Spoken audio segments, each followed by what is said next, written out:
So guys, papakilala ko pala itong Lean and Green Slimming Coffee nila, no? So itong kape na to, grabe, napakasarap na, napaka-healthy pa. No?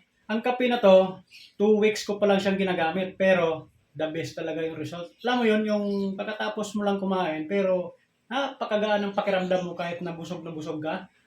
Yun yung nararamdaman ko dito.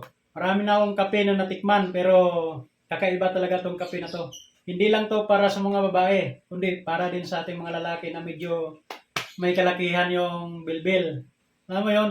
Yung bilbil na yan yung magbibigay sa atin ng, alam mo yun, natatamad kang kumilos, lagi kang inaantok. Pero pag ginamit mo tong kape na to, mararamdaman mo na ang result niya is grabe.